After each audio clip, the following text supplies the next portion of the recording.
Las Locas Chronicles.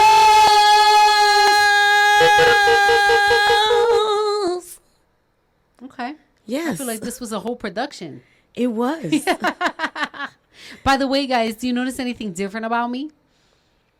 We have the stylist, Alexa, who wants to do my hair.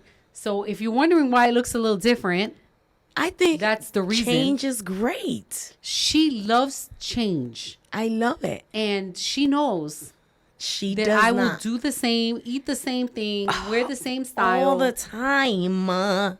For years and years and years. Yes. I love uniforms. Uniforms are having the same cut style in different colors. Right.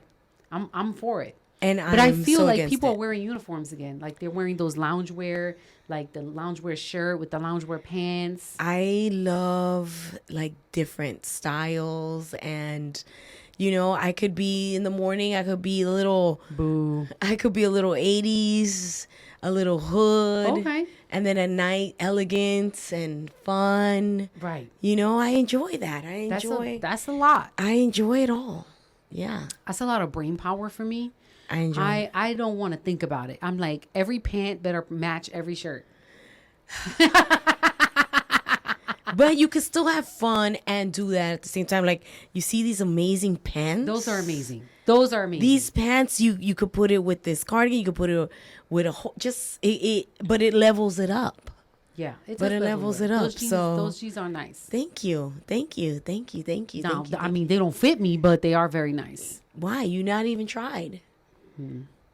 We'll try them on you later. She just wants to laugh. Look at her. I would never laugh. You know that. I never. When have I ever laughed at you? I mean, I have laughed at you. This is the truth. This is, you heard it. That's what this podcast is about. You hear it here first, y'all. You hear it here first. Listen, we are having such a great time. We've been recording here. Yeah, we've been recording. And it has been tiring. It's exhausting. Every episode feels like a therapy session. Facts. And you almost need time to recuperate after every one. Yes. So we can't do like two heavy ones one after another. Right. It has to be, one heavy, one light. Yes. And not to say like that the lighthearted don't have content. But yeah, I agree. You cannot it's a lot. Fully just like give into all the emotion, because then our days will be cut short. For real. Yeah. So we try to do as much as we can. We've been recording 2, 3, 4 in one day. That's a lot. And because we are being consistent with the goal. And also we have a short amount of time that we're together. Right. And we haven't had, when was the last time we were together where we were even able to record? It was in Corpus. Right. And that was what, 3 months ago, maybe? Yeah, like 2.5 months ago for sure. Right. And we were only able to do one? Yeah. One. Yeah, just one. And just a little content here and there. And I think the last time that we were actually together to record was months ago. Like maybe March. Right. And so we had this whole plan, and we had done so well. And we had videos in reserves, and we had 4 months when we started. We had reserves. In reserves, 4 or 5 months. Yeah. Like, we were doing so well. And one day I called Jess and I'm like, girl, I'm down to the last 3 episodes that we have. Yeah. And that's how fast this has gone. That's how fast. Yeah. And now we're in season 3. We are doing our best to keep ahead, and sometimes we have to go live just so that we can have content to be able to share with everybody. Go live, pre-record. It's a lot, especially since she's one place in the country. I can be in a completely another place. She's traveling. Sometimes she's in 3 places in 1 week. Yeah. And it's just hard to kind of settle and put up the camera, and it's a lot. And we're so grateful. We do it because of our commitment to the Lord. Right. And also, we're just so grateful for you that are hearing, that watch. Thank you so much for the encouragement. You don't know what it means to us. Yeah. When we kind of question, like, is this still, is this effective? Are we completing the assignment that the Lord has entrusted us with. And so thank y'all. Thank you from the bottom of our hearts. Yeah. So something happened on Black Friday. What? What happened? We went live. Come on, everybody. Go to LasLocasChronicles.com. Listen, all I'm saying is this. I feel like my life was threatened. Not by me. Not by me this time. Not by her this time. But I'm going to say, Las Locas out there, they get a little crazy. They get a little wild. They're taking the Locas, literally. They are taking it literally. They were very upset with us that we didn't have certain sizes. Right, for the merch. They got upset because we didn't bring merch. And, all the things, right? Yeah. So listen, we said from the beginning that our Locas have been moving faster than we have been able to move. Right. And with everything that we've been doing, so in less than a year, we've been able to get our website up, our store, with all the sizes and all the colors that your little heart's desires. And you guys can buy all the things and buy them for all the Locas and Locos in your life. Yeah. Because even for your dog. We have something for your dog. Merch for your dog. And we have blankets for days when it gets sweatshirts. Oh, I'm so excited about the blankets. Hats, all types of pins, the whole shebang boo. And I'm really excited about it. Yeah. And I'm happy because our Locas are crazy about our merch. They love all the things that you designed, by the way. Yay. She designed all our merch and y'all love it. So I'm just very happy about that you guys are happy with it. I think you guys are going to enjoy our website. I think you guys are going to enjoy the merch. On the website, you'll be able to watch us. It's going to be updated automatically where you can watch our newest episodes. And you can listen to it if you needed to. So we're really happy about that. And again, thank you for supporting us and for really helping provoke whatever it is that God wants to do with this and push it forward. And we hope that we could do that too for you and your dreams and what God is calling you to and assigning you to in this season. Yes. So go check out LasLocasChronicles.com for more merch, for more updates, for the latest and the greatest. Sometimes we're on here and we talk about forms and personal assessments. All of that stuff is going to be on our website. So and I can't believe we did it. Look, who are we? Who are you? You did an amazing job. Thank you. I thank you for all the work that you put into that. Thank you, sister. Absolutely. And I thank you for all the designing of the T-shirts and the merch. I love it. Listen, I think we're a great partnership. I think where we go wrong is we wish we had more time. For real. Yeah. And really, we keep saying, man, if we just had a little more time. But, God brought us this far. And he's going to take us, the rest of the way. And we just have to be patient and move in his timing. Don't move ahead of him. Right. We're moving alongside with God. Yeah. And that's all you could do. Yeah. You just have to wait on God's green light. When that light is yellow, that means tread carefully. Right. Right. But when that light is green, it says go, go, go, go, go, and do not stop. Yeah. And that's what I feel. We're on that green light, the go, go, go, go, go. Yeah. And we're excited. We're excited about the journey. Yeah. And all the things. And yeah. It is, what's wonderful is really seeing God's hand move. And knowing that we couldn't do this on our own because honestly, we have so many other things going on that this has to be God. Facts. This has to be God because how we've been able to listen. I've never been able even to diet this long. So just the fact that we come on here every week and that we've been making it a priority to get together, to whenever we have time to pre-record, to go live, to get together, to fly to each other, to even in between cities, to try to any little time that we can to be together, to work on this is what we've been doing. And I'm really proud of us, if we're walking in obedience. Excuse me. Yes, we are walking in obedience. Walking in obedience. That's right. And it's so important that, we always say it at least, once or twice, the importance of walking in obedience and just allowing that obedience to catch up to God's purpose. Yes. Right? Yes. And this is that journey. Many of you right now are you're sitting on something, you're sitting on something great and you don't know how to start, or you put it off till tomorrow. Yes. And sometimes that we are our greatest enemy.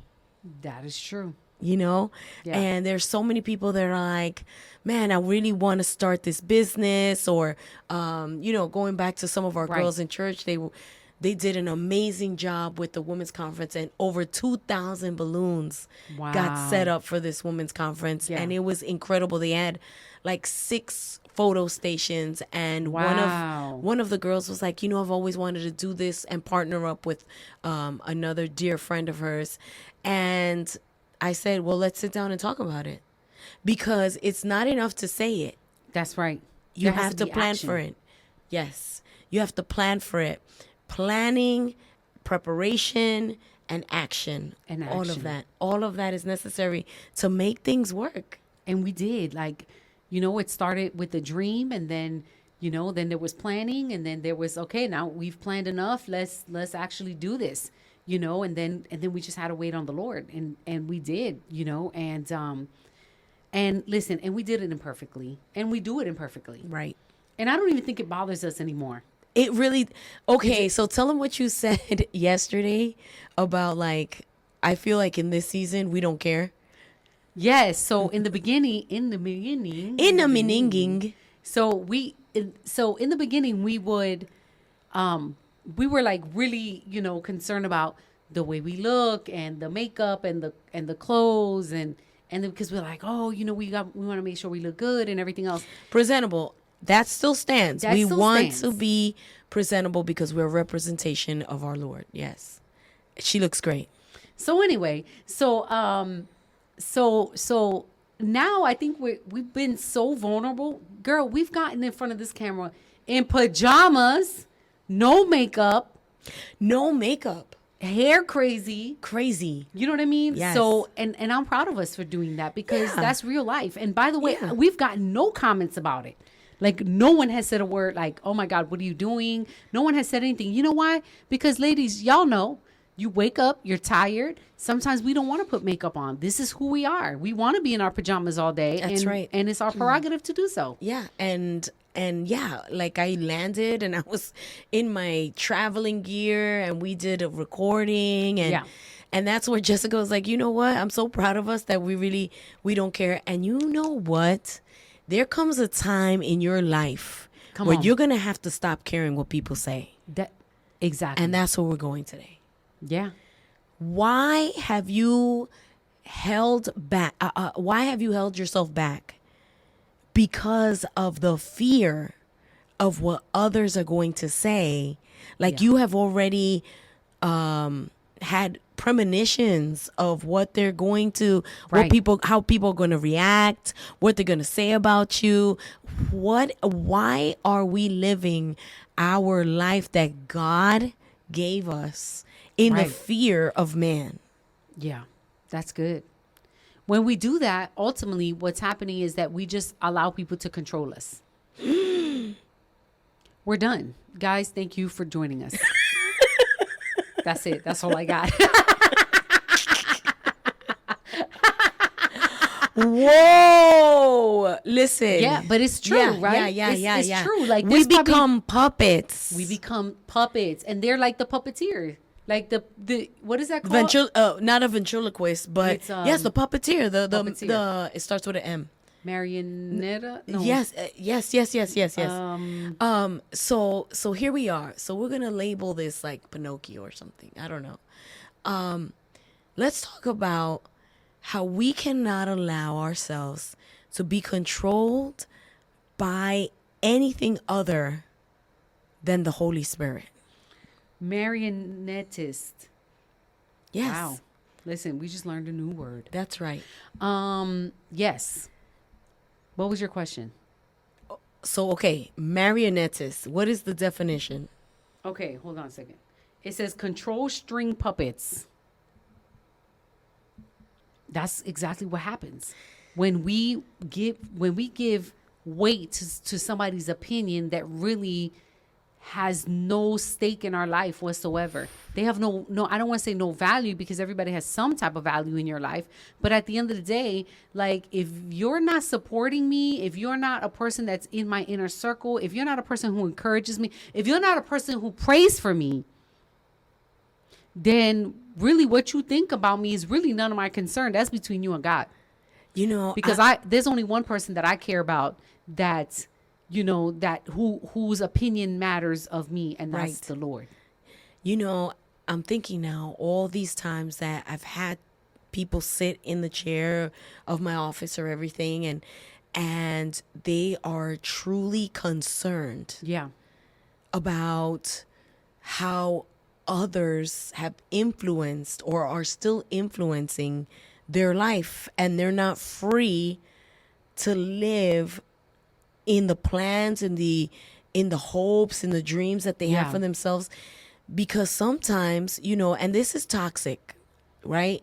When you are waking up every day under some kind of, I don't want to say spell, but under someone else's like control, you know, where you fear what a certain person is going to do to you, or you know, you don't know how to react or respond. Yeah. And you're always thinking of, well, what can I say and how can I say this Yeah. in a way that they're going to agree with me? Yeah. That's not freedom. Yeah, it's true. I mean, and it's hard, right? Because there are people in our lives that, you know, that we are overly concerned about what they think. I mean, it happens to me. Come on. It happens to me, you know, let it and loose. that's the truth. Like, I'm 46 years old. Yeah. And it happens to me, you know, where I'm like, oh, well, I don't want to do that because then they're going to say this. So I don't want to do this because then they're going to say that. And if they see me do this, then, you know, and at the end of the day, right? And I even have to tell myself, at the end of the day, what I do is for the Lord. What I do is for the Lord. And if it bothers you, then you're not focused on the kingdom. Wow. You focus on a kingdom, but it ain't the kingdom of the Lord. Okay? And so I have to remind myself that one day I'm standing in front of the Father. Yeah. And the Father's going to question me. And what is he going to say? Oh, I didn't, you know, Father, I didn't do it because I was worried about what such and such was thinking about me. And the Father said, so you walked in disobedience because you were scared about someone who didn't die on the cross, who didn't do anything for you, who can't provide you transformation, healing, or restoration. Okay, I understand. Wow. Listen, this is difficult because It is. because we, you know, as people, we tend to want people to like us. Yeah, of course. We want people to like us. We want people to like us. We want people to be in community with us. Right. But at the cost of what? At the cost Yeah. of losing yourself? Like, there's some people that don't even know who they are because their whole life they've just been people pleasing. Yes. There's some people who don't know their own personality because they've adapted everybody else's personality. Yeah. You know? And that comes with the price. That comes with the cost Yeah. of losing yourself. Yeah, of losing yourself, of being unhappy, of being insecure. Ooh, of, yes. You know, like, because if you don't know who you are, you're always wondering, like, okay, do I need to shift right now? How do I need to pivot in this situation? If you're just who you are all the time, then you don't have to worry about anything. I know who I am in Christ. Yeah. You know, when I was younger, and I don't know if it's an age thing. It could be, right? It could be a thing that, you know, is based on maturity. But when I know that when I was in my teenager in my 20s and even in my 30s, probably wasn't until my late 30s where I started kind of getting it together. I was hyper fixated on what people thought about me, the way that I looked, you know, I mean, all the things that don't matter at all. Yeah. And then you get older and you're like, you know what? Listen, I like my white socks, so I'm gonna wear them. You know what I'm saying? I like these curls. I'm gonna wear them too. And you know what? If my outfit doesn't match, it's okay because this is what I feel. This is what I want to wear, right? And you almost don't care. But I wonder how much time I've spent worrying about what other people were thinking. Changing, my plans, changing my ideas to fit the ideas of other people, including my family members. And I was just going to say that. Now, this is where the conversation gets a little heated. Yeah. Okay? Because most of the people that I've had to counsel are people that live in an environment where their parents are manipulating their lives. Oh. And that's hard. And this is where it gets difficult. That's hard. Where I got to get in position for this one. Right. Where in many cases the person is now married and the mother is trying to control how that marriage, how that household is working. Yes. And so there's a conflict between man and wife. Yeah. Because there's a third party and the third party is not the Lord.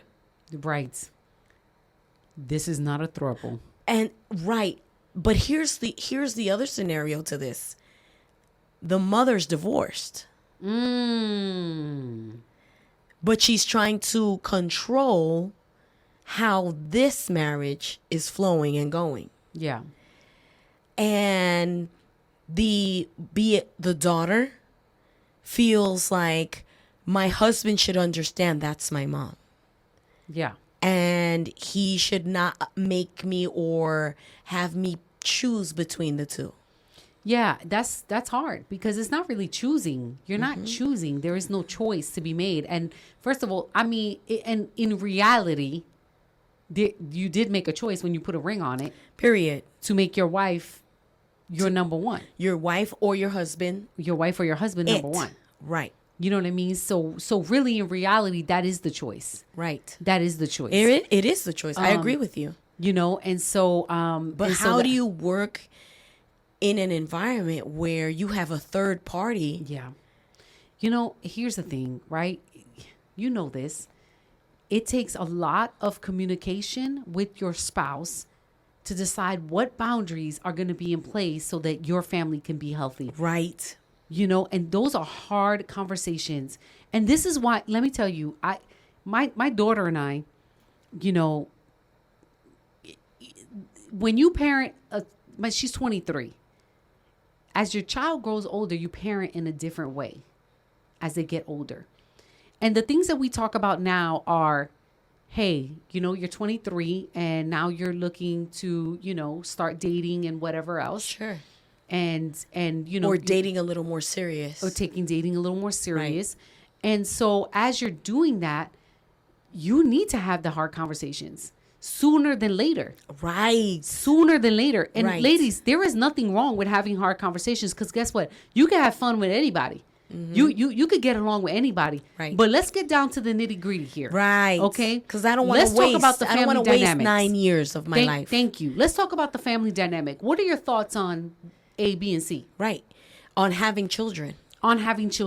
What are your thoughts on discipline? What are your thoughts on, families taking care of each other or living in the same house or generations? What are your thoughts on that? Because what are your thoughts on finances? On finances. Because culturally. Right. Right? Yes, we're in our Latinas. Culture, Absolutely. we take care of our family members. We live together. That's a normal thing. That is a normal thing. You know what I mean? So you have to make sure. Generations. For generations. You know what I'm saying? For generations. I met a lady at a conference. She had 5 generations living in the same house. It's not uncommon. It's not uncommon. And in New York, you have that's the only way 4 generations in one apartment. That's the only way you can get by and live out there. Yeah. Right. So these are questions that you have to ask. Yeah. What are your thoughts on education? What are your thoughts on, church? What are your thoughts on community? 100%. What are your thoughts on tithing? What are your thoughts on, like you said earlier, finances? What are your thoughts on living in an apartment versus living in a home? Right. Listen, because you need to have ask all the questions. We said at the same time. Every time, because it will be a problem later. It will be a problem later. That's right. Because what's here you right now will be a problem later. You can have this dream of having a dream home. Right. Of having, you know, the backyard, the white picket fence. But the man that you are seeing or whatever, and you're getting serious, he could care less about that. Right. He wants a condo in the city. Right. And he wants to spend, you know, $95,000 on a car, but he won't spend $95,000 on a down payment on a house. And that's real. Right. I told Jessica all the time, and we've said this for many years, love, being in love, only gets you so far. It really... What's love got to do with it? Come on. It's the truth. Like, love is beautiful. Don't get it. I am a hopeless romantic. Are you a hopeless romantic? No. I am a hopeless romantic. I forget it. I love love. I love it. She loves it. I want to swoon. You are a very romantic person. I am. I love the warmth. I love the feeling. I just want someone to look in my eyes and tell me I'm beautiful. Like, that's the dream, right? Yeah. But that can only get you so far, and that's not going to pay the bills. Right. Correct. And here's the thing, like, you know, I tell young ladies this all the time. You know, the person you marry is going to make or break you in your ministry and your calling.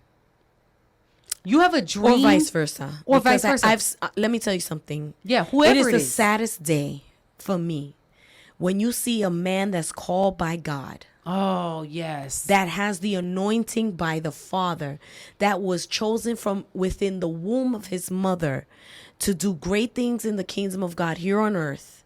Yeah. And he marries Delilah. And all of a sudden, because he loves her, he's no longer preaching, teaching, serving, nothing, because she's like, okay, that's it. Church is over. Let's go. I'll be waiting for you in the car. Right. Right. Which, by the way, like, you know, the worst thing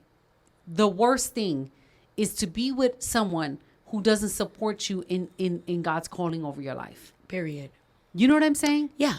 And I'm going to tell you the saddest thing.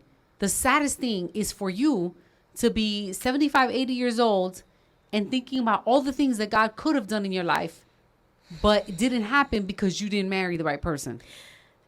Going back to the conversation today, that spirit of control that we've allowed other people to have in our life, when you pair up with the wrong person, right, and you allow them to dictate what you can and cannot do because you want to please them. Right. Oh, I don't want him to be mad at me, so we're just going to go. Or, hey, we have this huge thing at church. Right. We can't wait to see you. She buys the ticket. She doesn't show up. And you're like, hey, what happened? We were waiting for you. Well, you know, I'm with such and such. And they didn't want to go. They just wanted to stay home. Right. And then you see the character, this bubbly personality. You've seen it. Yeah. You've seen it. Yeah. This bubbly personality, this exciting personality, just all of a sudden start dwindling. Deflated. And the person's, why do they, can I ask you a question? I'm not even asking her. Can I ask you a question? Why are they staying with these people? Correct. What is so good about that relationship that has totally monopolized their destiny? Why are they staying? What is so good about that relationship? I'm going to answer this real quick. Oh, please. Because you know what? You attract what you think you deserve. And that's truth right there. That is truth. That is truth. People stay with people because they don't think they can get anybody better. Oh, Father of heaven. And you know what? It's a reflection of how they feel about themselves. Mm-hmm. It really is true. Let me tell you something. My daughter is incredible. Yes. And I'm not just saying that because she's my daughter. Yeah. She really is incredible. She thinks so highly of herself. So highly of herself that she does not put up with any nonsense whatsoever. And has turned down many jokers who have shown interest because she values herself, because she's seen the kind of father that she has and sees what kind of godly man, he's been such a great example of what it is to be a godly man in her life. That is truly commendable. Yeah. Seriously, I wasn't that person. No, me neither. I was, and so that's why we could talk about it. Right. You know, did you ever have a controlling boyfriend? No. No? I had a controlling boyfriend. Did you? Yes, I did. I had a controlling boyfriend, but that didn't last so long because I was never weak in that area. I think that's why, because I was always never very weak strong. in that area. And the moment that he was like, yeah, you're not going, I was like, you're done. Done. You're done. You're done. Yeah, and I didn't stand for that, and I mean I'm glad that I wasn't weak in the sense, but you know you think about Jay, you think about, and we're talking of course about relationships, but we are controlled by people in the workplace. 100%. We're controlled by, you know, sometimes we're even controlled about from the cashier in Walmart. Like, you know, she has a bad attitude and we feel like we don't want to bother her. We're scared. What are we so afraid of? Yeah. Do we not carry that worth that you're talking about? Yeah. Do we truly feel that small that we allow just anyone to come bully and govern our thoughts? That's good. Govern is a good word. Govern is a good word because it's true. They want to, you know, control aspects of your life.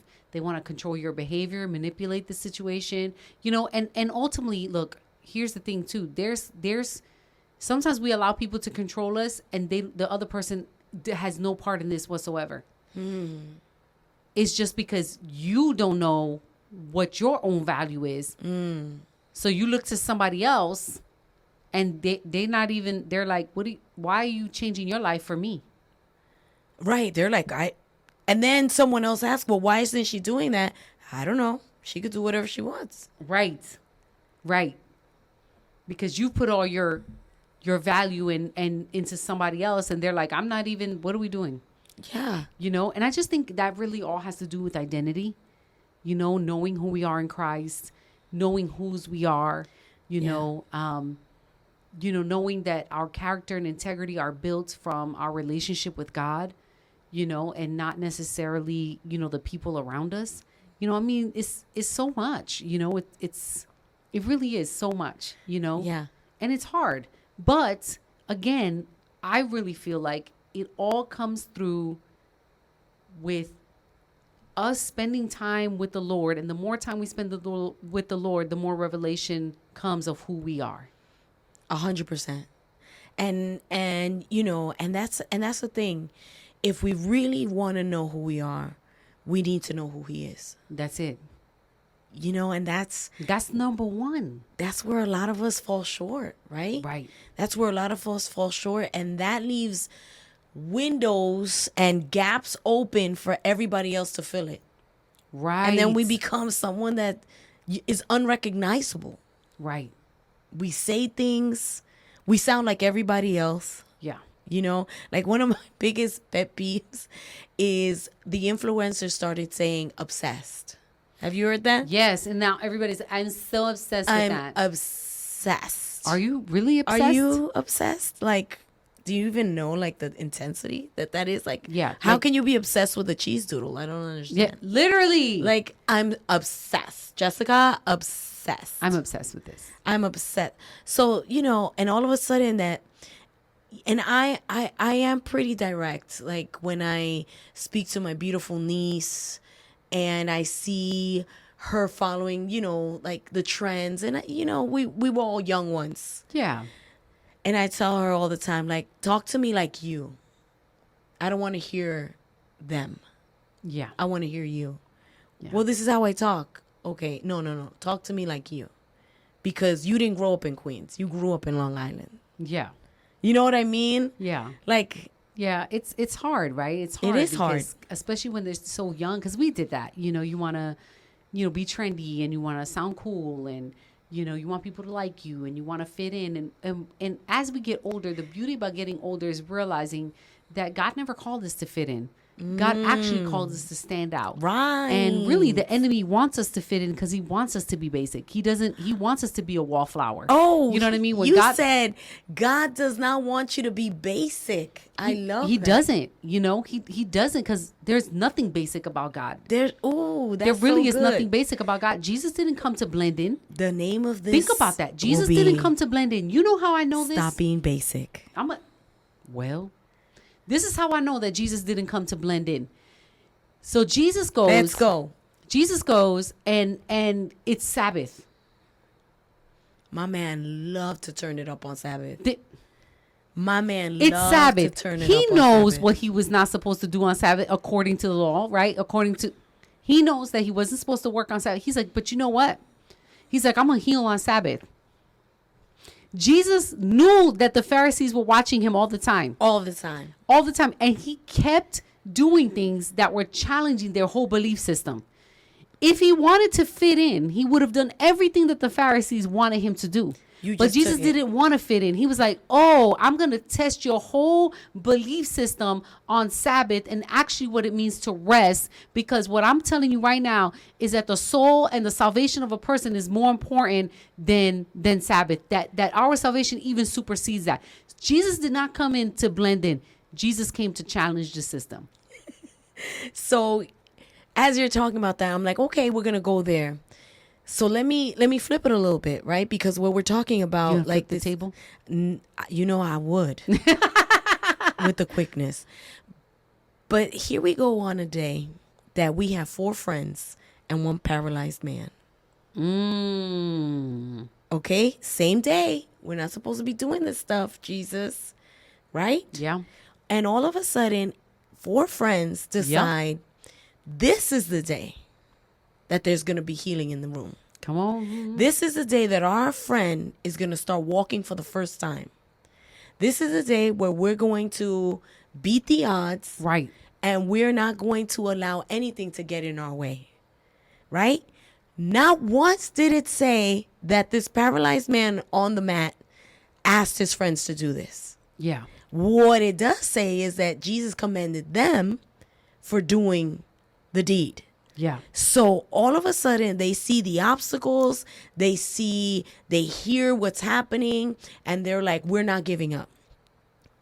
We need to be around people that won't give up for us. That's right. Right?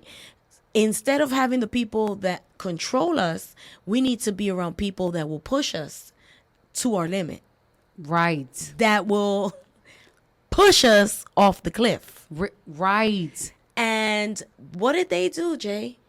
They climbed up. First of all, they carried him up the side of the house to the roof of the house, made a hole in the roof, and I don't want to say dropped him. The word is lowered him down till he got to the feet of Jesus. People that control you make you do things that are uncomfortable.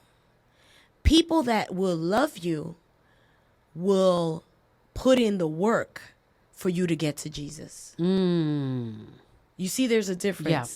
People that control you will tell you everything that you have to do, but they won't lift a finger. Right. People that love you and that see your value, don't see your situation, don't see your circumstance. Right. They will put in the work. They will carry you and lower you to where he's at. Yeah. And what happens? What is the conversation that happens when finally this layman gets to Jesus? They're like, whoa, what's... And Jesus said, your sins. Yeah. Your sins are forgiven. Yep. That's not what we came, Jesus. Yeah. That's not what we came. Oh, and okay. Jesus was like, well, that's the most important. That's the most important. Yeah. Yeah. And so, like, I'm thinking about how do we get there where we start worrying about what's the most important instead of all this other frou-frou stuff that doesn't matter. Yeah, that's so hard, right? It's so hard to come to that point of saying, none of this matters. But really, you know, and we say this all the time, you know, really the more time we spend with the Lord, the more time we understand that his priorities are our priorities. And what are his priorities? His priorities is to increase the kingdom. Yeah, 100%. His priorities are to increase the kingdom. And when we understand that we are used as a vessel for that purpose, right, then nothing else matters. Yeah. Because our mission becomes to increase the kingdom. Right? So what does that mean? That means, am I going to have to look stupid sometimes so that, you know, so that others can come to Jesus? Yeah. Yeah. Am I going to have to do uncomfortable things so that others can come to Jesus? Yes.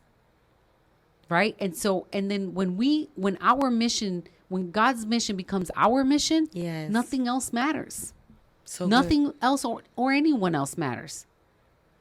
Because we understand that there's something greater, something eternal. The rest of it it's going to fade away. All of it fades away. Everything. Except God's word. It doesn't fade away. That's right.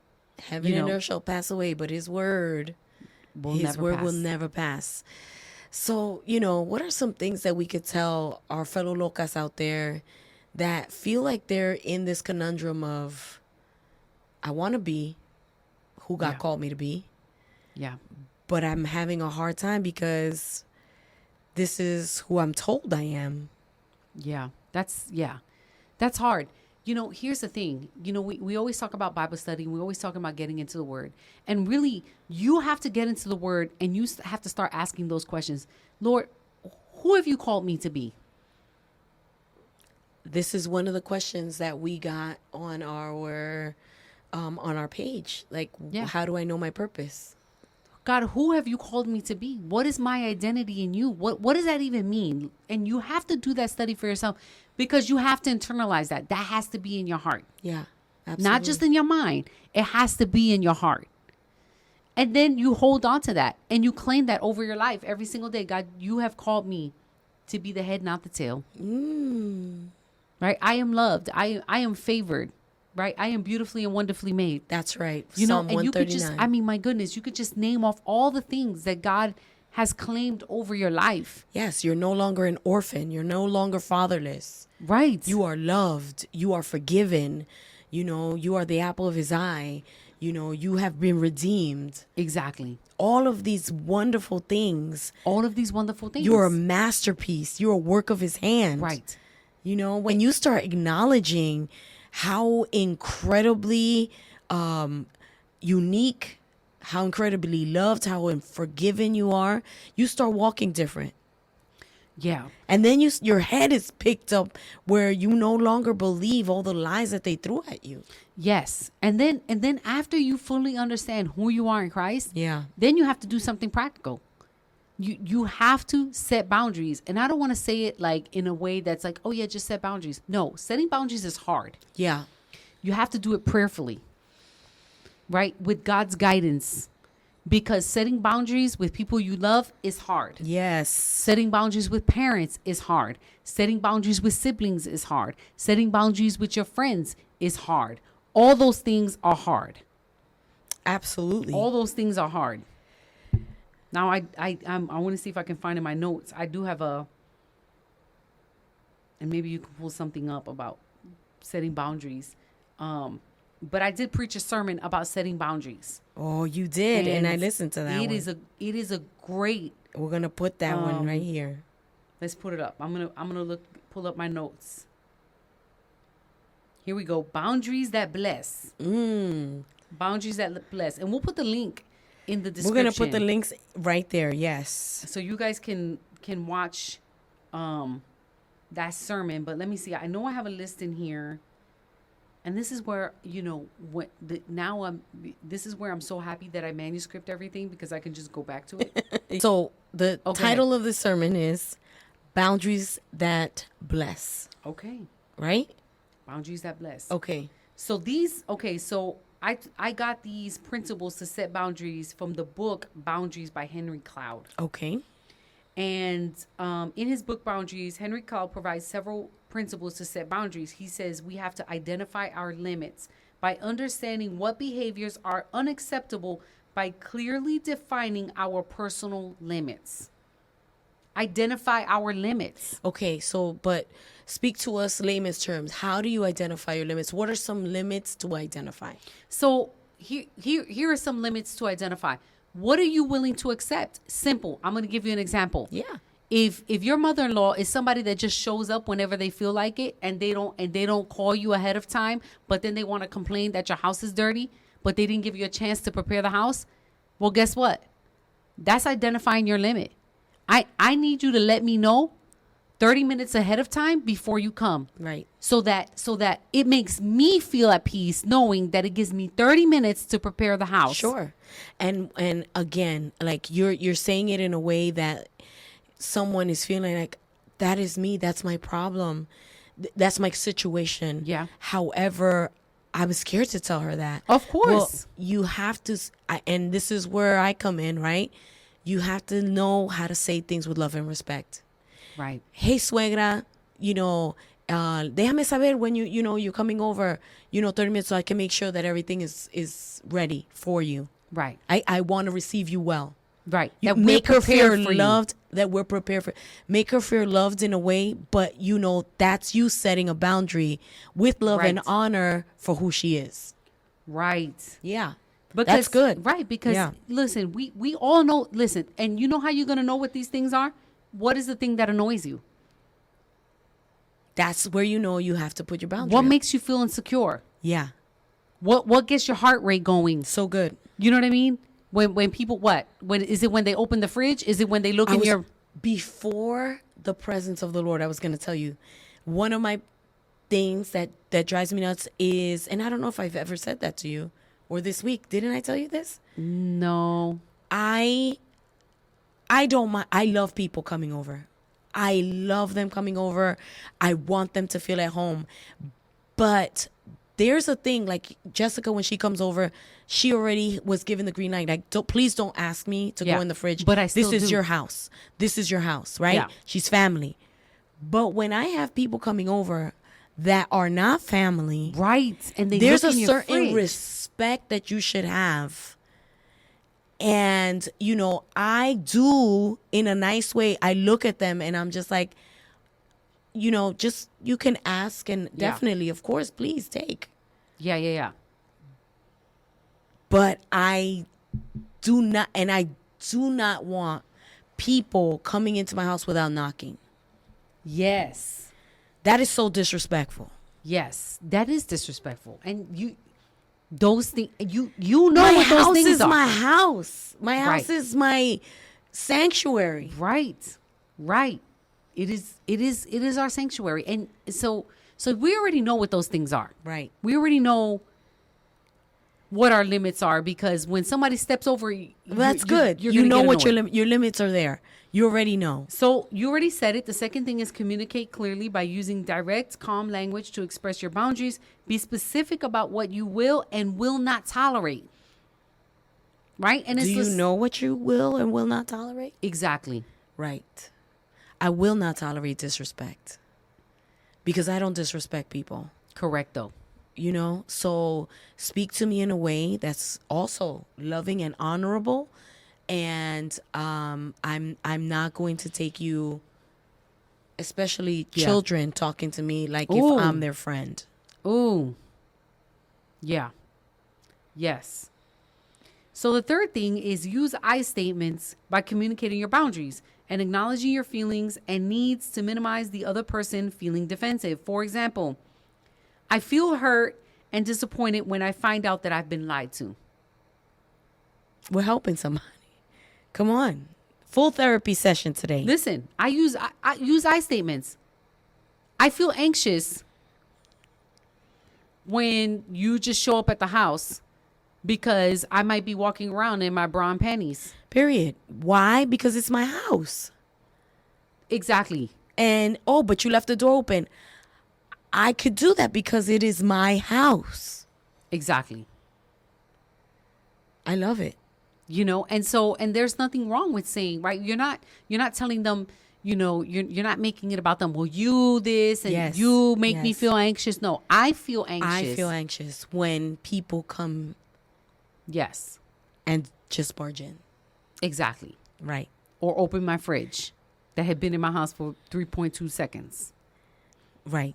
Exactly. Period. Number 4, stay firm and consistent by maintaining your boundaries consistently. Don't give up or give into pressure. I'm going to say this one is hard because it's kind of like when you decide to punish your kids and the punishment actually is more work for you than it is for them.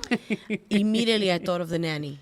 As you said that, because this is like a primal rule. Like, you have to be consistent. You have to be consistent. If 1 month passes by, you think that they learned their lesson. No, they have not learned their lesson. Because people who don't have boundaries will test your boundaries. Always and consistently. So, they might see that you're consistent from the minute you let up. They're going to come back. And they're going to test to see if you're going to say something about it.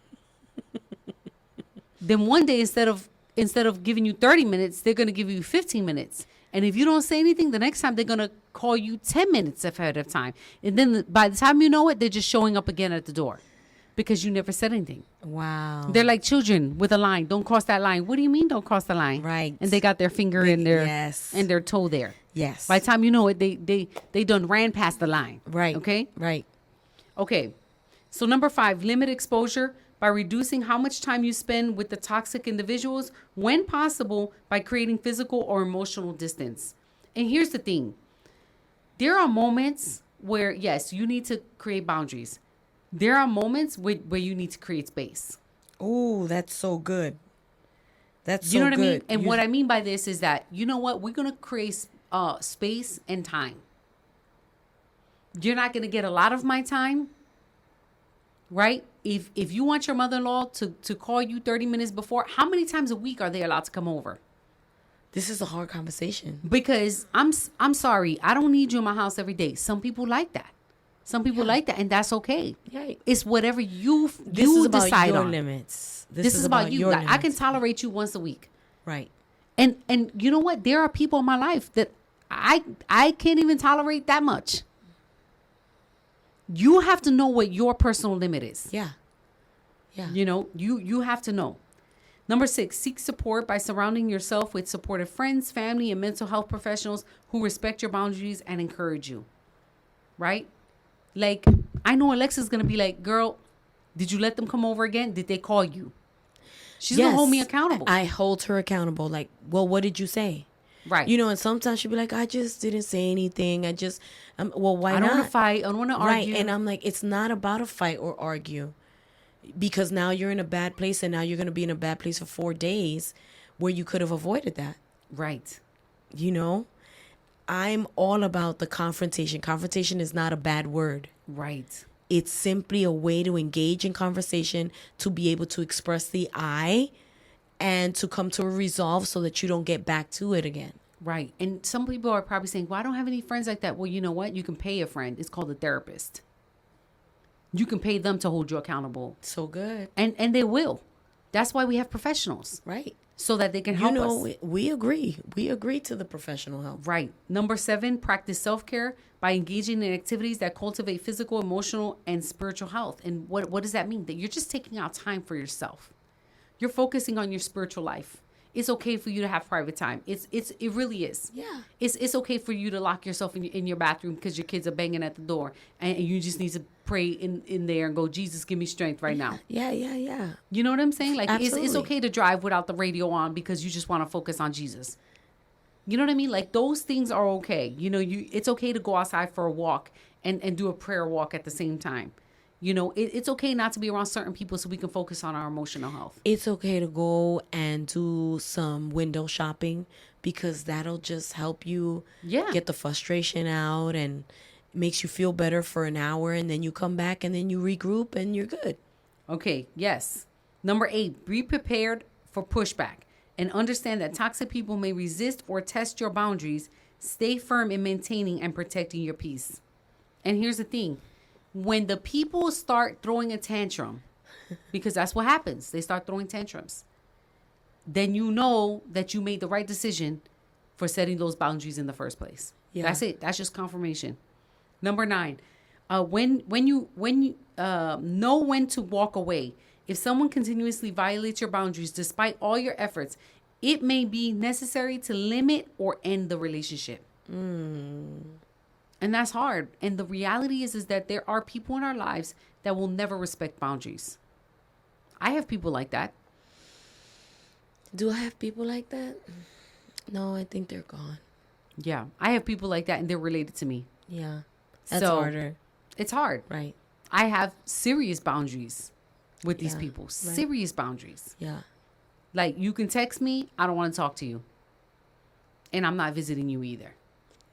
And that's the truth. Yeah. Because some people are so toxic that they will never respect your boundaries because they don't respect you.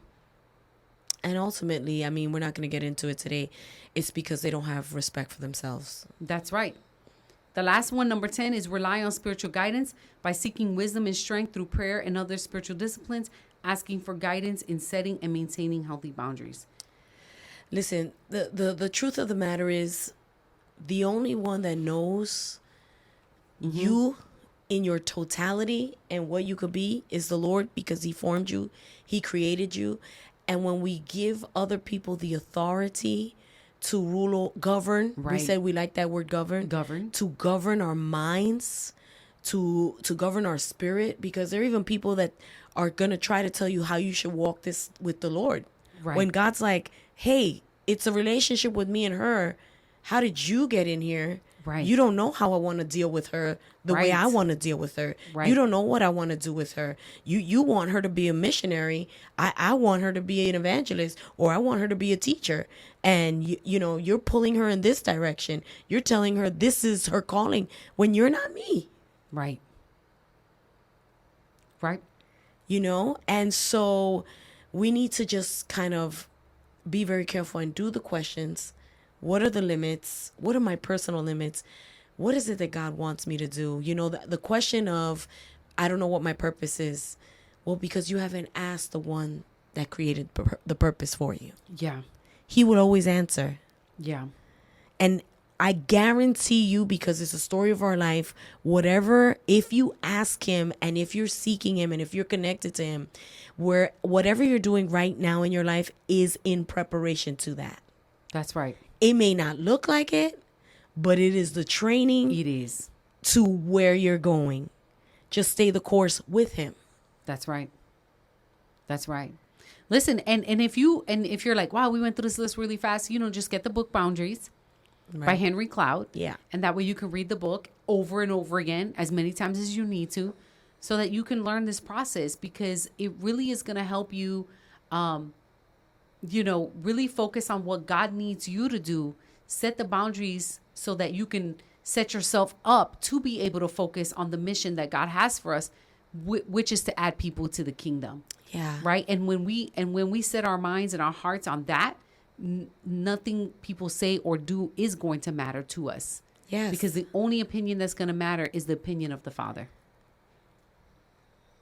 Well, this was hard. This was hard. And I know it's going to you're going to need some time to kind of sit on this today. Yeah. Think about it. Listen multiple times if you need to. Yeah. Do some research. Read the book, because it is hard. It is hard. And some of you may need to go to therapy, so that you can really talk out the process and really get extra support in implementing the boundaries and then being consistent. Right. And also just kind of like stripping away the things that other people have placed on you. Yes. The other expectations that people have of you. Yeah. That was huge for me growing up. My father had an expectation of what I should be doing. And now my father is my greatest support.